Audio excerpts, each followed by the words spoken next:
The scent of rosemary and pine filled the house, a symphony of memory I'd orchestrated for decades. My husband's empty chair at the head of the table was a quiet ache I'd learned to carry. But this Christmas, my sons were home. Michael, my gentle youngest, had flown in, and Jason, my eldest, had arrived with his wife, Anna, and a sleeping bundle in a carrier, a granddaughter I hadn't even been told was born. Hope, fragile and foolish, bloomed in my chest. We passed the china, the glazed ham, the mashed potatoes. Then Jason stood, tapping his crystal wine glass with a silver fork. "I have an announcement," he said, his voice cool, lawyerly. He didn't look at me. "It's time we stopped the pretense. You are no longer our family. We've passed." The words hung in the air like poisoned smoke.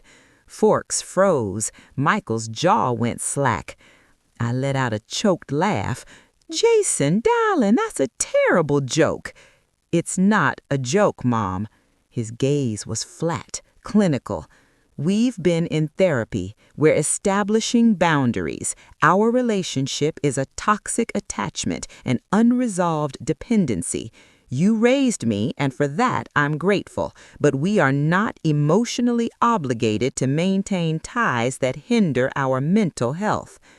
He spoke as if reading a legal brief.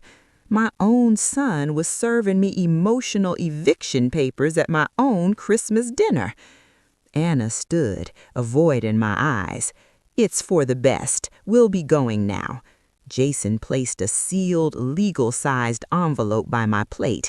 "Everything is explained in there. Please respect our boundaries and do not contact us again."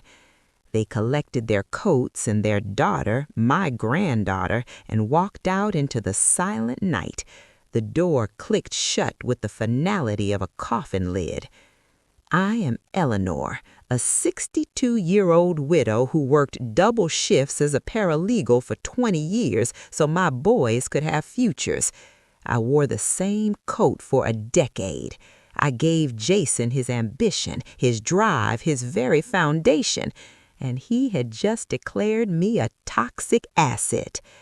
Michael was the first to move, clearing the plates with a fury.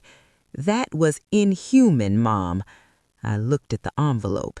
Inside was a notarized notice of familial dissolution from his own law firm. Phrases like non-reciprocal value exchange and emotional closure swam before my eyes. He'd had a lawyer help him write me out of his life. I didn't cry. A strange glacial calm settled over me.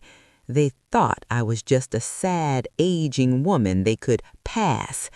They forgot who they were dealing with, a mother who had fought every battle for them, a paralegal who knew exactly how the system worked, and a woman with nothing left to lose. The first move was a memory. Jason's first prestigious internship had come from Judge Carol Whitman, an old friend of mine from my paralegal days. I had called in a favor. I dialed her number. "Carol, it's Eleanor. I'm calling as a friend, not to ask for anything. I just need you to know that if Jason ever needs a character reference from me again for anything, the answer is no." I explained briefly what had happened. The silence on the other end was profound. "Understood," she finally said, her voice heavy. "The legal community is small, Eleanor." Next, I opened the old fireproof box where I kept every important document, receipts, bank transfer records, handwritten IOUs. There it was, the paperwork for the Hansen Merit Grant Jason had received for law school, awarded based on demonstrated financial hardship and lack of familial support. Beneath it, my own record showed I'd paid half his rent and sent him a monthly stipend for 3 years. An anonymous package containing copies of those contradictory documents found its way to the Grants Oversight Committee. Scholarship fraud tends to stain a lawyer's record like indelible ink. Then, the pièce de résistance. When Jason married Anna, they'd wanted a lavish wedding.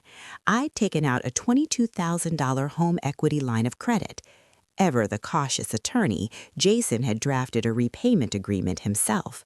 They'd never paid a cent back. I took the ironclad contract to a litigation attorney friend of Michael's. "We're suing," I said. "For the money? For the message." The lawsuit hit like a mortar shell in their perfect, curated world. Jason called, sputtering with rage. "You're suing me? Over money?